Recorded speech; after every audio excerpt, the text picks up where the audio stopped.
You're looking at me like you've got a problem or something. Acting up here don't really mean anything unless you're going to fight me here now. I don't think that Jake would have enough time, seeing as he's already undersized. He's not a real heavyweight, and this is Anthony Joshua we're talking about. Take a punch, really. If he takes a big punch from Jake Paul, if he gets hurt in any way by Jake Paul, if he doesn't absolutely ice Jake Paul within a few rounds of this 8-round scheduled bout, well then it really affects his credibility. At a press meeting, things got heated when Anthony Joshua scolded Jake Paul for what he saw as disrespect. The heavyweight winner got angry and told Paul that he didn't agree with what he was saying or doing. It don't matter, like, people we're gonna fight now. There was a lot of talk about Jake Paul and Anthony Joshua before the tense press meeting. A lot of experts weighed in and talked about the risks and effects of the war. Barry McGuigan, a famous trainer, was very tough, and he emphasized how nervous many experienced fighters would really be when they fought someone like Jake Paul. Having spent decades around top heavyweights, McGuigan thinks that the first clean punch can completely change the way a fight goes, showing how dangerous the meeting could become. Some people are saying, you know, AJ's grabbing the bag. There's nothing wrong with that, because anybody else, if they got offered that kind of money, they would do it. So, yep. And some people are suggesting it might damage his legacy. Where do you sit with the decision of him taking that fight? And it's a professional 8-round fight as well. Yes, it's a highly dangerous fight for Jake Paul.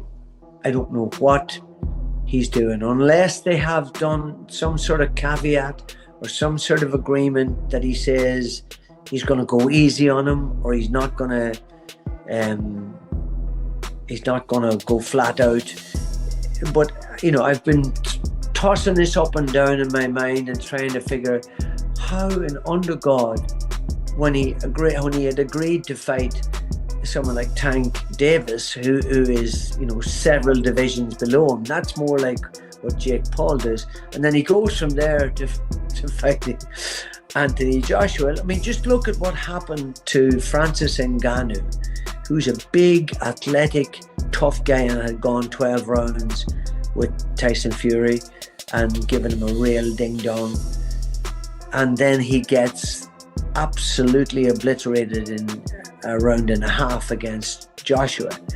That shows you, despite the fact that he's been knocked out since by Daniel Dubois, who could knock out anybody, by the way, in any weight division or in any era of the heavyweight division. He's such a powerful guy, he could knock anybody out if he hits them properly. But you know, it just seems utter madness. And Wade, the host of the podcast Wade Concept, says that Jake Paul's secret tool for the fight against Anthony Joshua has been found. He says that Paul has sparred with other heavyweights to get ready to fight someone as big, strong, and experienced as Joshua. Jake could use these sessions to get better at timing and planning and learn how to deal with real heavyweight power. Paul is getting ready for the specific tasks he will face in the ring by training with opponents who are a lot like Joshua. Anthony Joshua fight, if you're Jake Paul, who hasn't fought someone in the top, realistically, the top 50. I know Tommy Fury is ranked in the top 50, but anyone that is a top 50 fighter, even in your weight class, let alone a top 10, top 5 heavyweight in Anthony Joshua, who was a 2-time heavyweight champion of the world. Can you get prepared for a guy like that if you brought in, let's just say, a deity, freaking Zeus, Hercules, whoever, to prepare you? Could you do it? I don't think that Jake would have enough time, seeing as he's already undersized. He's not a real heavyweight, and this is Anthony fucking Joshua we're talking about. But I will say, there were rumors going around that Jake was not taking this fight as seriously as he needed to. That Jake was dilly-dallying, flying to go see F1 in Miami after his press conference, and then going to see his girl all the way in the Netherlands if she's trying to qualify for, I think, the Olympics or something else. There was this post from his girlfriend. I don't know if, again, this was in the Netherlands or where it was at, or maybe this is an old picture, but Jake flying around the world when he has a fight in about 4 weeks is probably not the greatest look, and it doesn't seem to make it look like he's taking it as serious as he needs to, locked away in the gyms of Puerto Rico. Now, again, that could have been a different picture. That could have been something else, but that's pretty shocking to see. With that being said, I want to push back on that because I do think Jake is taking this as seriously as he absolutely needs to, because this is not only the toughest fight of his career, it's the most dangerous to the longevity of his career, to his health and well-being. And so to do something like that, you need to bring in the best help possible to get ready. We already heard that Jake Paul was preparing for Anthony Joshua by sparring the guy that Anthony Joshua was about to fight in Cassius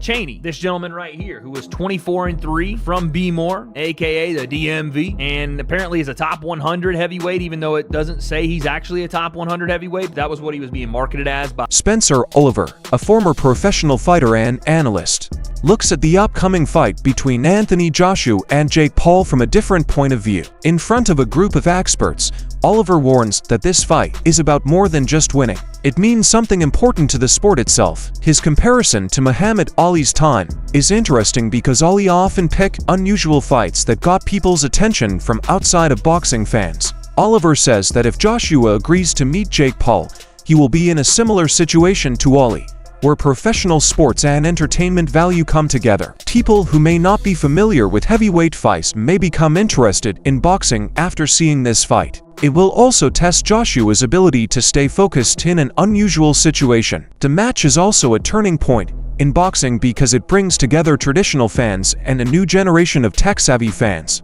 Oliver's analysis of Muhammad Ali's unusual fights shows how big fights can bring in more viewers and get news around the world. Joshua is trying to reach more people going into this realm. This includes younger fans who may only know Jake Paul through social media. This crossover effect could make more people aware of the sport, which could lead to more money and sponsorship possibilities. Some experts think that the impact on culture could be just as important as the fight itself, making it a turning point in the history professional boxing. Was in, pops him a few times in the face, books out 150 million quid. No one will remember the fact he fought Jake Paul. They'll remember the fact he knocked Klitschko out in Wembley in 2017. Totally agree with that. So I'm kind of, whilst I don't like it, and I don't like the way that Jake Paul gravitates to these brilliant athletes and like a moth sucks the life out of them because he gets the benefit of association, because I think they deserve all the association. But he is a and there is opportunity there, isn't there? Listen, commercially, of course it works because it'll be huge and there'll be a load of money on the table. For Anthony Joshua, it's like sort of, you know, he's going to get rewarded very well with no risk, minimal risk, no risk at all. He's going to go in there and he may then put all this stuff to bed with Jake Paul and calling out all these different champions, etc., etc. So, of course it works. And when you're talking about, you know, the credibility that Joshua's going to get, he's not going to get none now, but are people going to remember that? Of course they're not. Like, when he goes on to do what he does, didn't Muhammad Ali have some sort of strange fight in the middle of his career? Didn't he box? Yeah, he did. He boxed some non-boxing guy and whatnot. Like, people don't remember that. That's what I'm saying. Look, us as boxers, we don't remember stuff like that. It was replicated in Rocky. So, he did a version of fighting Thunderlips, didn't he? So a veteran boxing analyst named Gareth A. Davies was very worried about how safe the fight would be. He points out that the fighters are very different in terms of weight and experience, which makes it sound like this fight isn't safe enough to happen in a professional ring. According to Davies, a real fight could be dangerous, especially if Joshua throws some strong shots early on. Even though he likes the idea of a social media star fighting an experienced heavyweight, the physical risks make it a very iffy idea. Davies and other experts say that regulatory groups and organizers need to carefully look at the safety measures that are in place because a miscalculated fight could be very bad for both contestants. So, as I am with you, there is a danger in this fight. The odds are, Joshua's 1-12, obviously. Jake Paul is 6-1, yeah, to win this fight in a two-horse race in which this is a guy who lost to Tyson Fury's brother, in an 8-round fight, who, for me, I wrote that it would damage his legacy a week ago. It will damage his legacy for several reasons. If the Deontay Wilder fight never emerges, which it looks like it isn't, I've been calling for that fight for ages. If those two got in a ring together, it's still a massive fight. It's a dangerous fight to sanction, in my view. It sets the wrong precedent. It is 10-ounce gloves. It is a boxing match. It's not an exhibition. This isn't a 58-year-old Mike Tyson. This is one of the most dangerous finishers in the world, who is probably 5 levels above Jake Paul and a weight division above him. I think it's irresponsible to let those two in a ring together in a proper boxing match. That's my view. It doesn't damage his bank balance, but if he earns $70 million for this, are we... The fight is broken down by boxing analysts Angelo and Josh because of his lack of experience, talent, and natural skill. They think Jake Paul is not as good as giants like Anthony Joshua or Deontay Wilder. Even though he is brave, Joshua and Wilder are two of only a few boxers whose timing, accuracy, and raw power can completely change the direction of a fight in just 1 minute. Angelo and Josh stress that these skills come from years of hard training and a natural physical advantage that fighters who are smaller or less experienced can't match. They stress that being brave does not mean you are talented. Even though Paul is very sure of himself, it can't make up for the skill and experience that professional giants bring to the ring. Just don't think that he could compete at the highest level, and I don't think he'd beat the top 5, top 6 guys. But that in that weight class is where he'd be at, like say 180, 188 or 189, somewhere around there is where he'd probably compete. There's not a lot of talent there though, so he might be pretty good in those weight classes. Him competing in the heavyweight division against like Deontay Wilder or Anthony Joshua or anybody else, no, he gets annihilated. I'm very surprised he signed this fight. I was shocked he signed this fight. Yeah. I texted my buddy Bo, because Bo follows boxing really well, and I texted him. I was like, dude, we might see a death. And he said the same thing. He's like, I cannot believe he agreed to that fight. But the numbers, the numbers that are, nobody knows the true payouts.